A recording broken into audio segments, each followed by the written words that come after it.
Hello दोस्तों, limbal notes में आपका स्वागत है। आज हम विज्ञान एनसीईआरटी क्लास 8 की 5th चैप्टर पौधे एवं जंतुओं का संरक्षण के इम्पोर्टेंट टॉपिक को अच्छे से समझेंगे। तो चलिए इस चैप्टर के बारे में कुछ महत्वपूर्ण बातें जानते हैं। इस अध्याय में हम मुख्यतः वनोन्मूलन एवं इसके परिणाम के बारे में जानेंगे। उसके बाद हम देखेंगे कि वन एवं वन प्राणियों का संरक्षण किस प्रकार से किया जाता है। साथ ही साथ हम यह भी देखेंगे कि वन्य प्राणी अभयारण्य एवं राष्ट्रीय उद्यान क्या होते हैं तथा इनका उपयोग किस प्रकार से जीवों एवं वनस्पतियों की सुरक्षा में होता है। अध्याय के अंत में हम प्रवास, कागज का पुनर्चक्रण एवं पुनर्वन रोपण जैसे महत्वपूर्ण बिंदुओं के बारे में भी विस्तार से जानेंगे। इस चैप्टर का पहला टॉपिक है वनोन्मूलन एवं इसके कारण। तो चलिए हम लोग इसके बारे में जानते हैं। हमारी पृथ्वी पर बहुत से प्रकार के पौधे एवं जंतु पाए जाते हैं। ये मानव जाति के अस्तित्व एवं भली प्रकार से रहने के लिए आवश्यक होते हैं। आज इन जीवों के अस्तित्व के लिए वनोन्मूलन यानी वन कटाई एक बहुत बड़ा खतरा बन गया है। वनोन्मूलन का अर्थ है वनों को समाप्त करने पर प्राप्त भूमि का अन्य कार्यों में उपयोग, जैसे कृषि के लिए भूमि प्राप्त करना, घरों एवं कारखानों का निर्माण, फर्नीचर बनाने अथवा लकड़ी का ईंधन के रूप में उपयोग आदि। हमारा अगला टॉपिक है वनोन्मूलन के परिणाम। तो चलिए हम लोग इसके बारे में जानते हैं। वनोन्मूलन से पृथ्वी पर ताप एवं प्रदूषण के स्तर में वृद्धि होती है। इससे वायुमंडल में कार्बन डाइऑक्साइड का स्तर बढ़ता है और भौम जल का भी निम्नीकरण हो जाता है। यदि वृक्षों की इसी प्रकार लगातार कटाई चलती रही तो वर्षा एवं भूमि की उर्वरता में कमी आ जाएगी। इसके अतिरिक्त बाढ़ तथा सूखे जैसी प्राकृतिक आपदाओं की संभावनाएं बढ़ जाती है। भूमि पर वृक्षों की कमी होने से मृदा अपरदन अधिक होता है।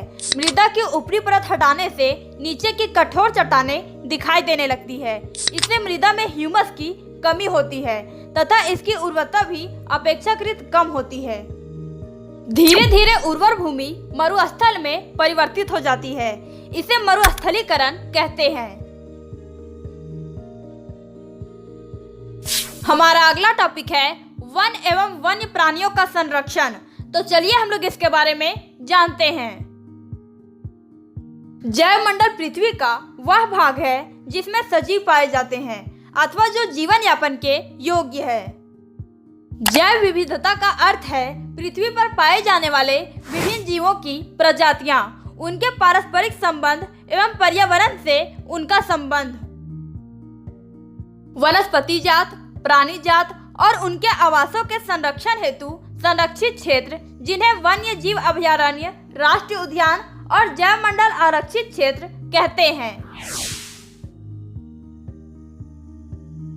हमारा अगला टॉपिक है वन्य जीव अभयारण्य, राष्ट्रीय उद्यान एवं जैव मंडल आरक्षित क्षेत्र। तो चलिए हम लोग इसके बारे में जानते हैं। वन्य जीव अभयारण्य वह क्षेत्र जहां जंतु एवं उनके आवास किसी भी प्रकार के विक्षोभ यानी खतरे से सुरक्षित रहते हैं, वन्य जीव अभयारण्य कहलाते हैं। राष्ट्रीय उद्यान वन्य जंतुओं के लिए आरक्षित क्षेत्र जहां वह स्वतंत्र रूप से आवास एवं प्राकृतिक संसाधनों का उपयोग कर सकते हैं, राष्ट्रीय उद्यान कहलाते हैं। जैव मंडल आरक्षित क्षेत्र वन्य जीवन, पौधों, जंतु संसाधनों और उस क्षेत्र के आदिवासियों के पारंपरिक ढंग से जीवन यापन हेतु विशाल संरक्षित क्षेत्र को जैव मंडल आरक्षित क्षेत्र कहते हैं।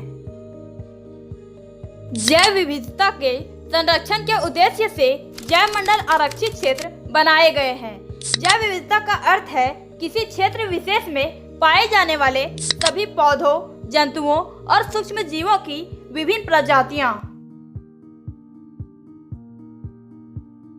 हमारा अगला टॉपिक है पेड़ पौधे एवं जीव जंतु। तो चलिए हम लोग इसके बारे में जानते हैं। कुछ जंतु एवं पौधे एक क्षेत्र विशेष में पाए जाते हैं। किसी विशेष क्षेत्र में पाए जाने वाले पेड़ पौधे उस क्षेत्र के वनस्पति जात एवं जीव जंतु प्राणी जात कहलाते हैं। साल, सागौन, आम, जामुन इत्यादि वनस्पति जात हैं तथा नीलगाय, हिरन, तेंदुआ, जंगली कुत्ता, भेड़िया इत्यादि पंचमंडी जैव मंडल आरक्षित क्षेत्र के प्राणी जात हैं।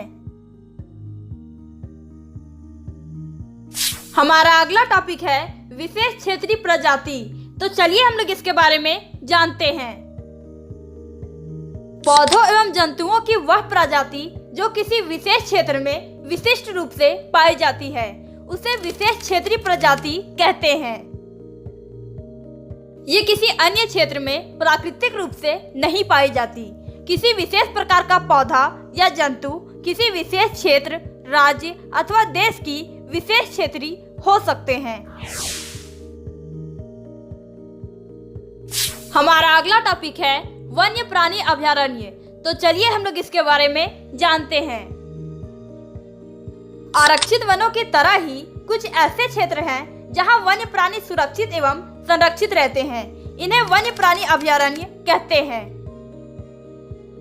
अभयारण्य वह स्थान है जहां प्राणियों अथवा जंतुओं को मारना या शिकार करना अथवा पकड़ना पूर्णतः निषेध एवं दंडनीय अपराध है। हमारा अगला टॉपिक है राष्ट्रीय उद्यान। तो चलिए हम लोग इसके बारे में जानते हैं। विशाल आरक्षित तथा पर्यावरण के संपूर्ण संगठकों का संरक्षण करने में पर्याप्त क्षेत्र को राष्ट्रीय उद्यान कहते हैं। यह वनस्पति जात, प्राणी जात, दृश्य भूमि तथा ऐतिहासिक वस्तुओं का संरक्षण करते हैं। सतपुड़ा राष्ट्रीय उद्यान भारत का प्रथम आरक्षित वन है। हमारी सरकार ने बाघों के संरक्षण हेतु प्रोजेक्ट टाइगर अथवा बाघ परियोजना लागू की थी। इस परियोजना का उद्देश्य अपने देश में बाघों की उत्तरजीविता एवं संवर्धन करना था। हमारा अगला टॉपिक है रेड डाटा पुस्तक। तो चलिए हम लोग इसके बारे में जानते हैं। रेड डाटा पुस्तक वह पुस्तक है जिसमें सभी संकाटपन प्रजातियों का रिकॉर्ड रखा जाता है। पौधों, जंतुओं और अन्य प्रजातियों के लिए अलग अलग रेड डाटा पुस्तकें हैं। हमारा अगला टॉपिक है प्रवास। तो चलिए हम लोग इसके बारे में जानते हैं।